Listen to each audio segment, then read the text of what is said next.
To kick things off, Brian, I wanted to give you the soapbox to step up on. I'm sliding up the soapbox there. Give me revved up. I'm shining your boots, buddy. Yeah. So Brian posted in the Discord. He was the first one to peep the early reviews for Starfield when they were hitting. And now overall on PC, it scored on Metacritic an 87, with it getting an 86 on the Series X. However, the biggest talking point was IGN and GameSpot both giving it a 7. And that has sparked a lot of controversy in this past week while the game has been out in early access leading up till now. And it's just pretty interesting because while I think most people playing the game are enjoying it, it seems to be that the biggest controversy, the biggest talking point in a lot of ways have been that review score between both of them. So what do you think about that, man? It's a pretty crazy take that people are having. There's so many different directions to take this. But I'll say, to give you guys where I'm at this current point in time on this recording, I've played almost 25 hours of Starfield. And nice, dude. If you ask me to give it a score based on 25 hours, which would be stupid because that's basically nothing, I'm at like a 9. I'm like a 9 out of 10. Like, I think this game's incredible. Motherfucking 10. I love this game. So as you hear me talk about the negatives of Starfield, as you hear me talk about the reviews that came out, know that in the background you have somebody who's very hyped about Starfield, who really loves the game, thinks it's deserving of a 9 out of 10. That's a good preface, because I think most of you and I conversations usually stem around we really like something, but we want to analyze it from every angle. So we sometimes dominate. It comes off like we don't like it or something, but like, I'm full on Starfield hype mode. I think this game's really good. Like, if you ask me personally, do I feel like I see how this game lands at a 7? Well, I do see how it lands at a 7 for some, and that's what I'm gonna get into. But like me, there's no way it's a 7, right? Like, I love this game already, and I have so much more to play. But yeah, it's interesting. The discourse has been around the 7 out of 10 score so much, and the thing is, most of the scores are in the 9 or higher range. That's how it has an 87, 86 Metacritic. You got some in the 8 area, but it's mostly 7's pretty much the lowest. I think I saw a couple 6s, but I don't even know if they were like credible enough to be counted by Metacritic. So 7 might actually be the lowest. But yeah, there's a couple different angles to take with this here. Like, I think if you're a big Bethesda fan and you were hoping for Bethesda delivering another experience like you're used to, but in space, and that was your expectation, I think it delivered, right? Like, I think it's if you're a Bethesda fan wanting more Bethesda, like, I just don't know how you could be too disappointed. But then I also have another angle where I'm like, I can see how you're disappointed there too, but like, this is what you expect from Bethesda. A little bit of jank, a little bit of corniness, facial animations, while better than ever, can look kind of silly. I don't know, like lots of different factions, lots of different places to go. It's everything you'd expect from Bethesda. And I have two angles to take this for the criticism. So like, to help explain to myself and to others the 7 out of 10s and stuff like that. There's two angles. You can take one angle, which is somebody who's looking at this as a new IP, who wants a great AAA experience, but doesn't necessarily have a lot of Bethesda background, or doesn't necessarily consider themselves a huge Bethesda fan. You get that? That's one angle. So just like new IP for a non-Bethesda fan, or someone's not a huge Bethesda fan. Then you have, on the other hand, big Bethesda fan who was expecting this to be exactly like their prior efforts, and it's not. So that's the two angles. So the first angle I want to attack is... Big Bethesda fan. Yeah. Big babushka. Big Bethesda fan. It makes me seem like I have some big whole ass cheeks, you know what I'm saying? But yeah, if you're somebody who's just like, oh, I want to play, I got Xbox, I got Game Pass, I got this new IP out, it's this AAA game called Starfield. They've either never played Fallout or Skyrim, or they've dabbled in Fallout and Skyrim. And they're just not really like, they're not following Bethesda. They might not even know that Bethesda makes these games. They're just kind of people to just want to play a new IP. Mm-hmm. I think it's very reasonable to play this game and to go, well, these facial animations don't look as good as, Last of Us or God of War, or like they look really old. Some of the first-person shooting mechanics, while I think pretty enjoyable, It doesn't feel like Destiny or Doom or Halo in its quality of like tightness and how much fun that is. You look at like it's zooming in on characters' faces, which I know we love. You look 100%. At just the way Bethesda makes their games. If you're coming into this as a new IP, it's got a really slow start. It's got lots of loading screens. It's got really confusing menus.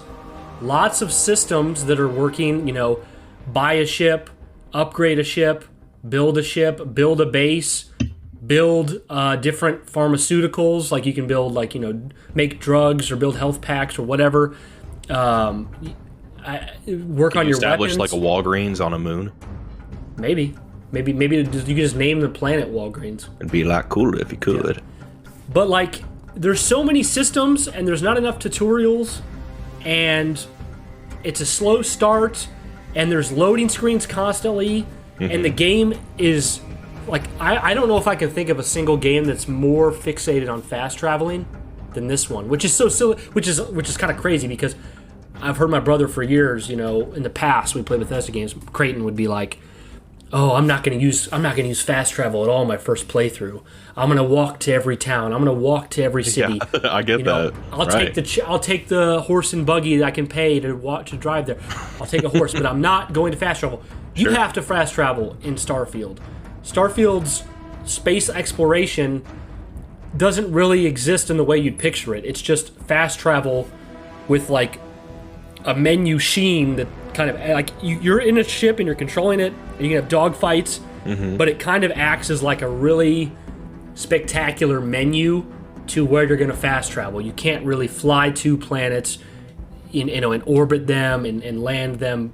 Even if you're at the planet right above it, you still can't land on the planet without pausing the game and going into your map and then fast traveling to the surface. So it's between the loading screens and the fast travel and the weird facial animations and the Bethesda clunkiness, if you're somebody who's coming into this as a new IP, and you're not really all about just following Bethesda, with that slow start and just all the complaints I've made, does it really seem that shocking that this game's lowest scores are a 7? Because a 7's still good on the scale. Now, I know there's a lot of conversation around how people actually view 7s, and I think, I don't know if it was somebody on Twitter, because I'm not on Twitter, but I saw it tagged somewhere. It might have been Paul Tassi, maybe, but said, let's be honest here, a lot of people in the States, at least, view scores on a grade school basis, where a 70 is a C-, you barely pass the class, almost a D+ or something. That's how they view it, even though IGN's own scale says 7 equals good. 8's great, 9's amazing, 10's masterpiece, whatever.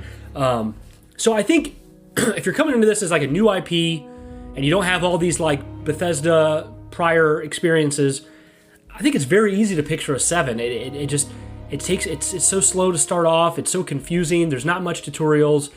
Items all over the place. And then, if you just played the main story and quit, which you might be, people would be like, "Oh, Brian, that's not how you play Bethesda games. You never just play the main story and quit. You do all the factions, you do all the side quests, you go off the beaten path and stuff like that." But once again, if it's a Game Pass, new IP accessible thing, it's people might just beat the main story and call it. You know what I mean? So I think there's that angle. There's the new kind of IP angle, which is funny that I don't know how much that actually holds water for critical reviewers, because I'm pretty sure pretty much everyone who reviewed this game and got early access, usually they're Bethesda fans, right? Usually the outlet chooses someone who likes Bethesda games to review it. So it does seem kind of weird that someone I think so.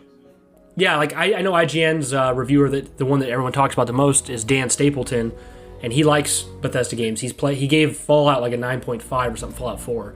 So that doesn't really apply to him. So then you have the other angle, which is the Bethesda fan that a Bethesda fan that gets kind of groovy with it.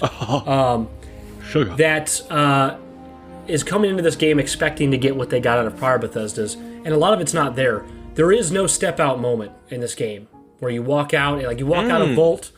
Yeah, you walk out of the Vault. Is there? No, there's not, dude. It just doesn't happen. Wow. Skyrim, it's like you get past the Alduin opening, you walk out, and there's like you see the mountains, you see like, oh, here's Bleak Sparrow, is it Bleak Sparrow or something that? There's Bleak Falls Barrow. Yeah. There's like Riverwood down the path. Like, whoa, holy crap. Or you come out in Oblivion, you come out of the sewers, and you're like, whoa, I can go anywhere. You come out of the vaults in Fallout 3.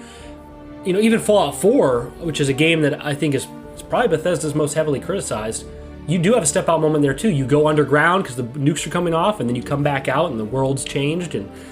But in Starfield, it just kind of plays it straight. There is no walkout moment, and then it's like a really, really slow start, and you're kind of like, you're mining, and then you get on your ship, and then there's like pirates you gotta fight, and it kind of just, it doesn't grab you in the beginning, and then even as you start to play for a few hours, and I don't know what kind of opinion Josh can add to this, because I would say the game didn't really get that much fun till further than the amount of time that you've played. Mm-hmm. So I think you have good impressions. Obviously, we're gonna get over here in a minute, and you'll tell me. But I do though.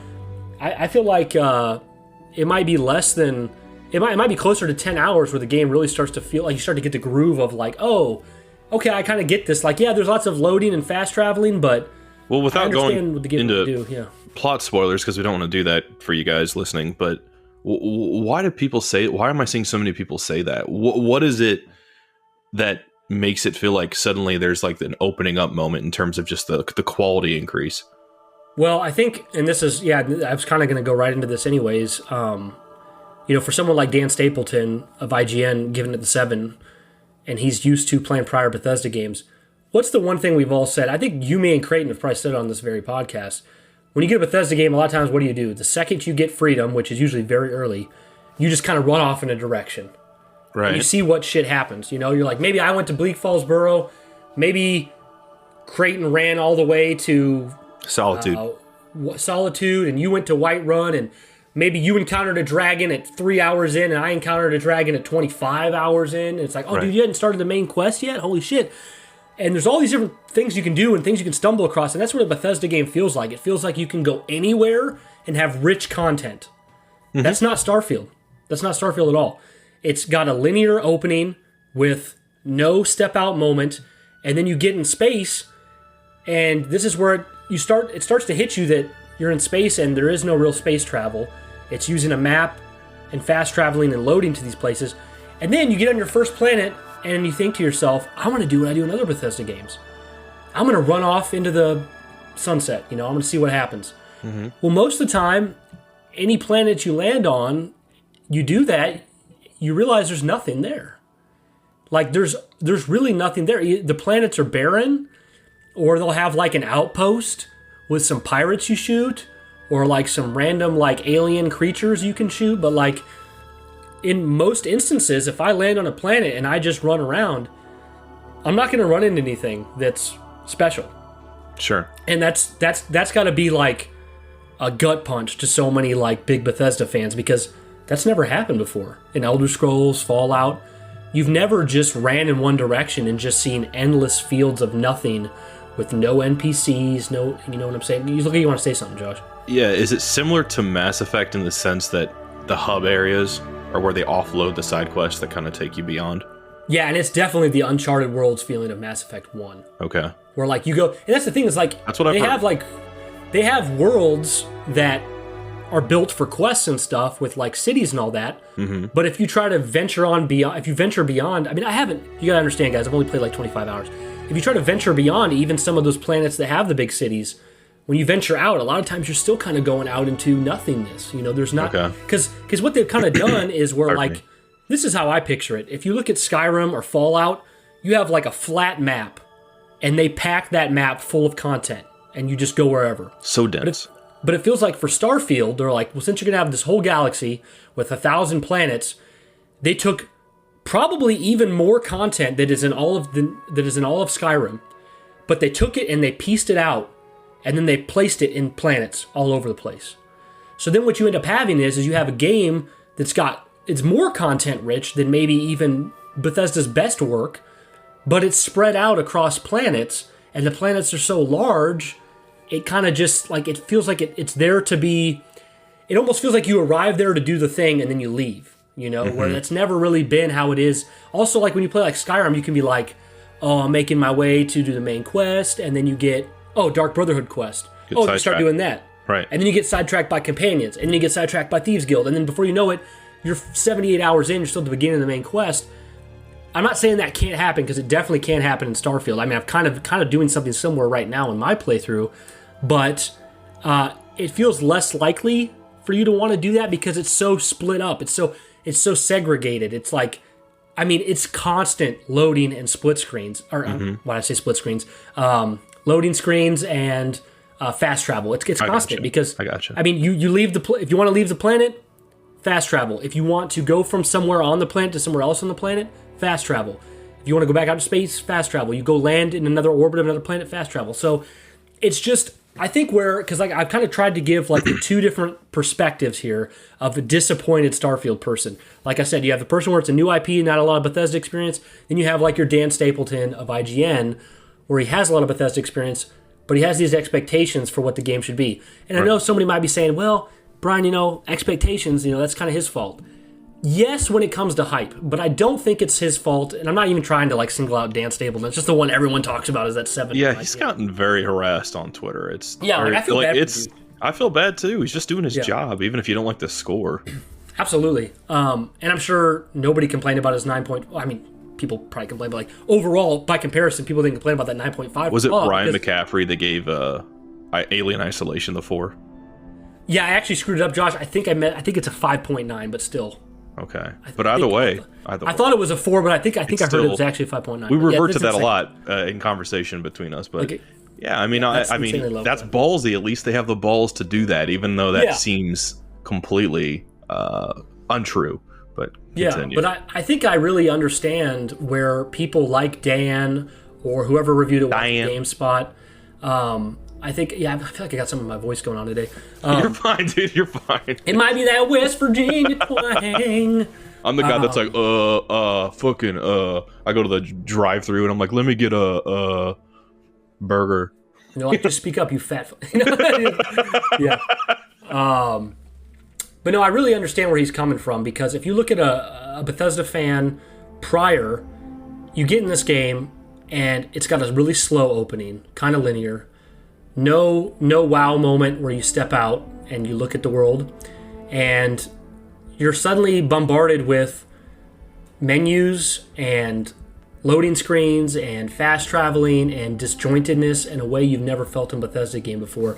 And especially if you're trying to this is your first impressions, right? Like, first impressions count for a lot when it comes to anything. And I think we're starting to see this conversation around the industry right now with podcasts and videos. People are starting to say, yeah, I kind of reviewed this at like 40 hours, but now I'm like 80 hours, and this feels like a different game. Like, holy shit, it just keeps going and going and going. And I think, we've talked about in the past, we've talked about how Bethesda's designing this game because they've seen the success of Skyrim, and they've designed this game to be a game that can be played for 10, 20 years or even longer. Right. And I think we're starting to see that now as people get further in the game. This game is so back heavy with all the content that's there. And I don't know, it's interesting that I feel like the game doesn't have a strong start. I think it's probably the weakest start in a Bethesda game. And it's so slow, and there's all these menus. But then it's also like, despite there being all these systems and menus, there's not that many tutorials either. Like, you don't even know that things exist in the game. Like, I've been listening to people say, I've heard as well, that this is the least hand-holding Bethesda title. Yeah, and it's really complicated. If you try to jump into like shipbuilding, you're gonna be like, what the hell? Or like, you don't even know things exist. Like, you can lean out of cover.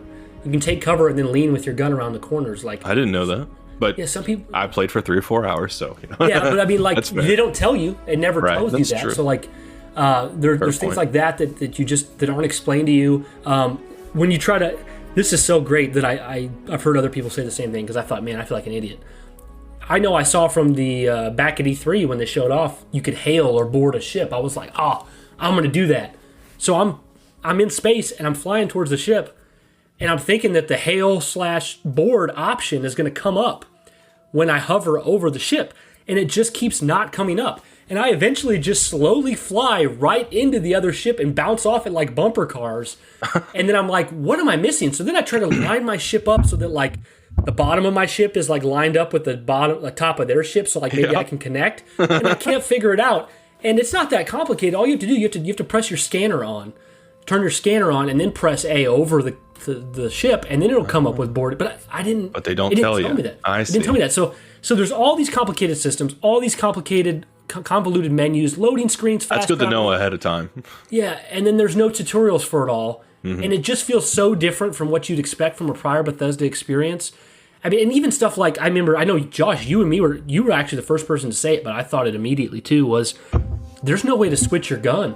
Like, in a normal, like, press Y to switch your secondary weapon.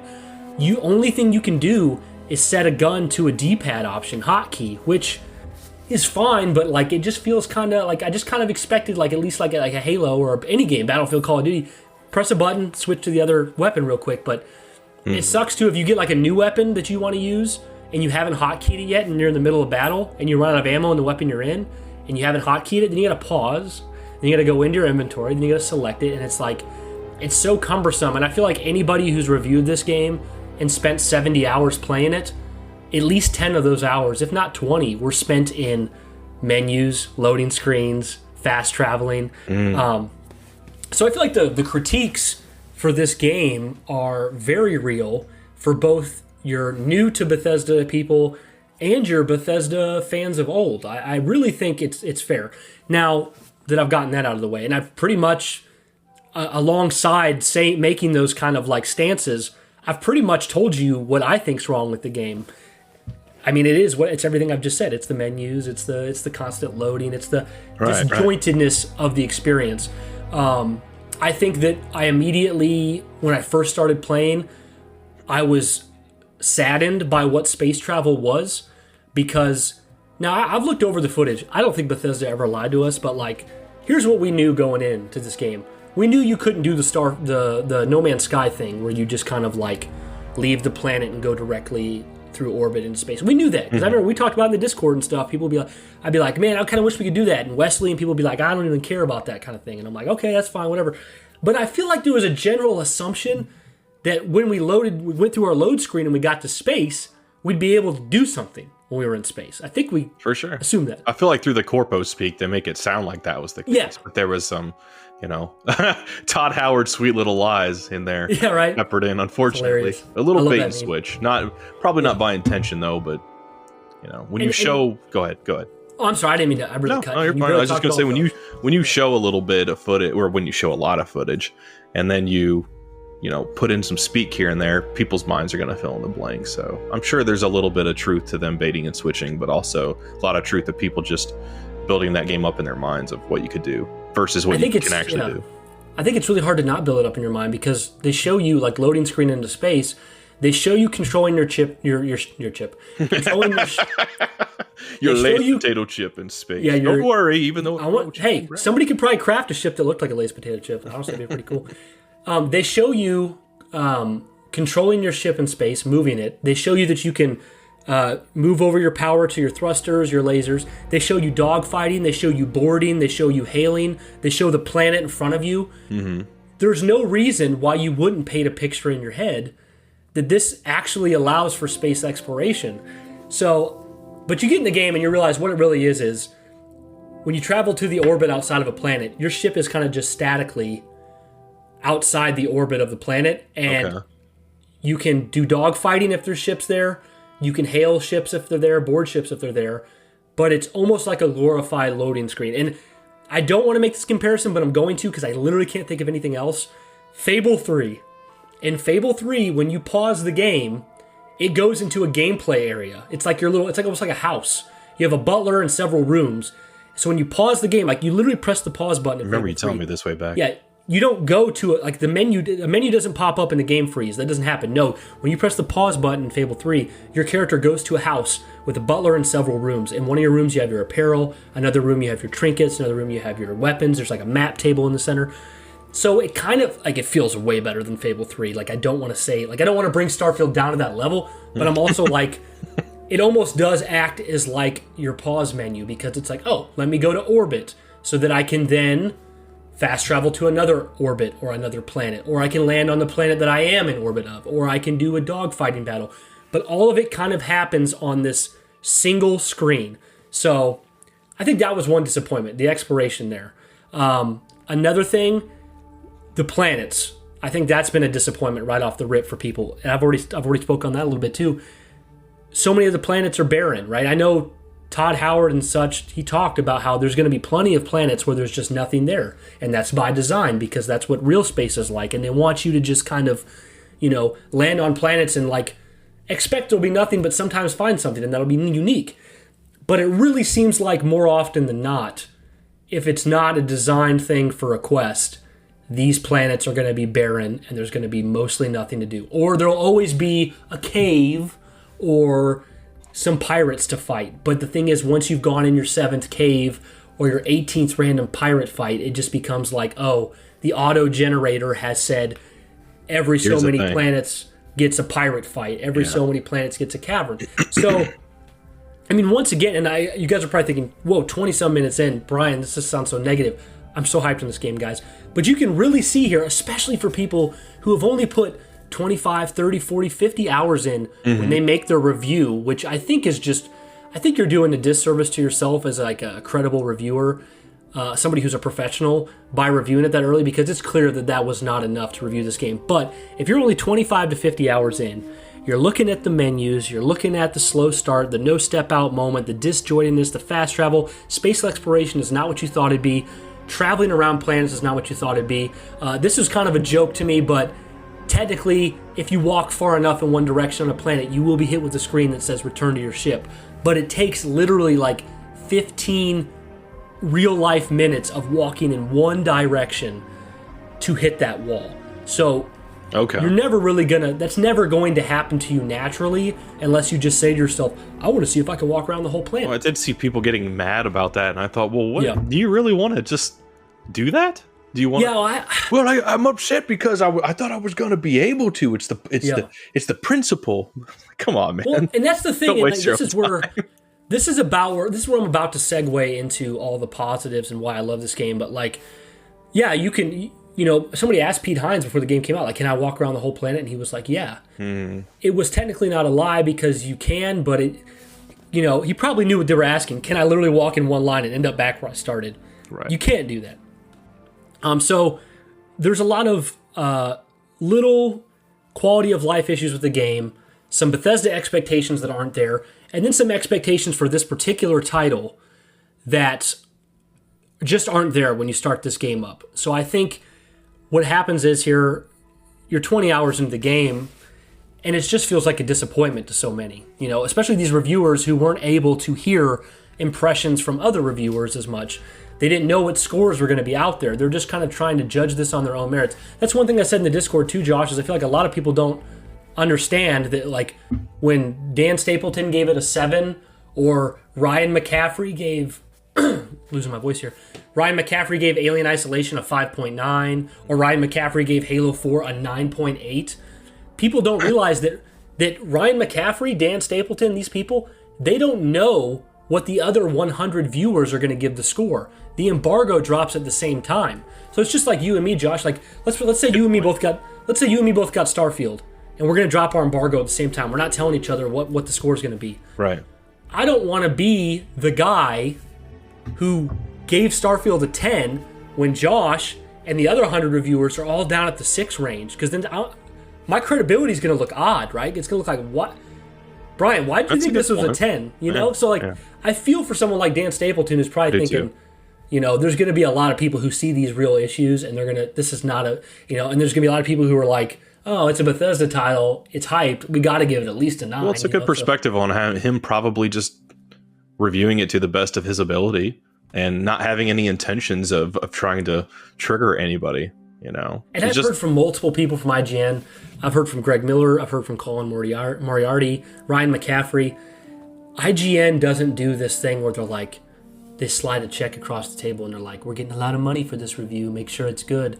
That's really not how it works. They have Sounds like someone who gets a check slid across the table. Sounds like something they would say. Yeah, they're paying me to cover for them. No. But, okay, but yeah, so let me just get to so that's kind of it for the reviews, right? I mean, I think the TLDR at the end of the day for the reviews are, I know many people in our community say, oh, screw them, I hate reviewers, or I hate the, I don't trust them or whatever. And I know Josh even can kind of relate to you guys more than me probably, because he's not a big fan of like Rotten Tomatoes and stuff like that. I love it. I just don't think, I don't ever recommend people take that stuff as like truth, Yes, and I mean, I think all. I honestly like usually like look at that for fun and the discourse it creates, but use your own judgment. That's all. Yeah, no, I mean, I think really I agree with Josh, because like for me, I do love looking at the scores. I love talking about them. I love the discourse. Right. And for me, it's like, for me, I love to see what the overall perspective is, right? Like, what is the picture that's being painted here with broad strokes? Yeah. Are all these reviews coming in and they're saying that Starfield's one of the best games I've ever played? Are they saying this is the most disappointing title of the future? Or somewhere in between? And then I get to kind of weigh in with my thoughts to it. So it's never to say, oh, Brian looks at, scores to decide what he thinks of the game. No, it's for me to just, I love the perspectives. I love seeing it. It's just like me and Josh talk about all the time. Like, somebody says like, oh, I thought the Amazing Spider-Man back on the 360 was a lot better than Insomniac Spider-Man.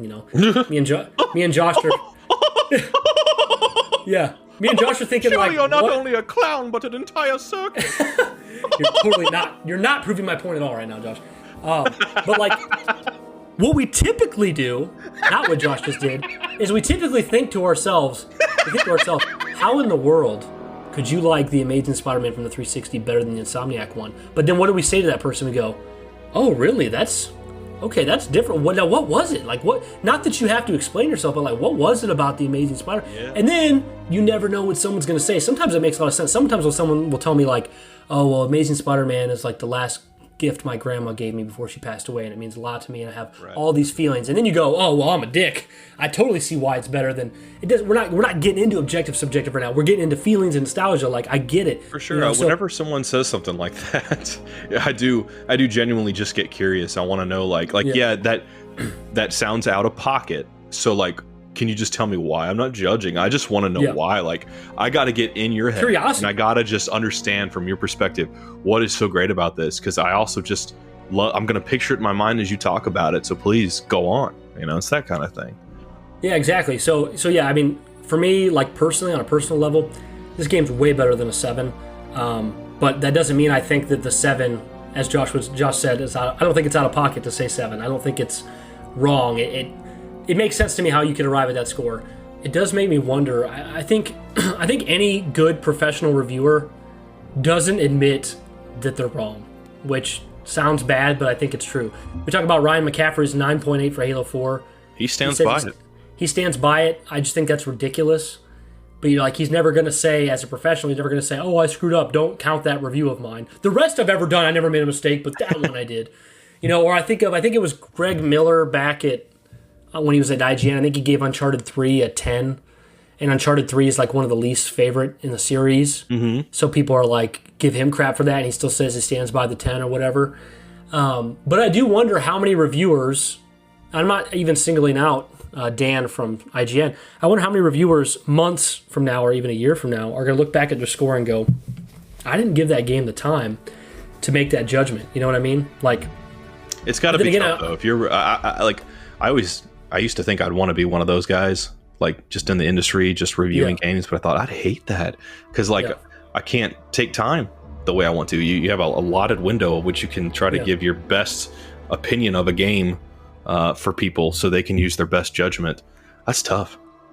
Yeah, I mean, and you can only play the game so much before you have to start reviewing the next game, so it's like a rush to get through something that you might have a great experience with. But the one thing I'll give like Dan credit for, or people that did score lower, is I think if the game was only, I mean, this is almost pointless to say because it's not this way, but like if the game only was the first 20 to 50 hours, that 7 makes a lot more sense to me. If you don't have that much time to spend in the world. So like where somebody might have gave this game a 9.5 and they only played it 30, 40 hours, they were kind of assuming the quality of it over time. Yeah. Whereas Dan might be saying, this is the quality of what it is at this point. But then the problem with that becomes, sounds like both of you need to do review in progress. Yeah, this game did not end up being the critical darling I think everyone wanted. But at the same time, I don't think that matters because everyone I'm seeing is having fun. For every one person there might be that says, I'm not enjoying it, there's 9 other people saying, this game is incredible. I can't stop thinking about it.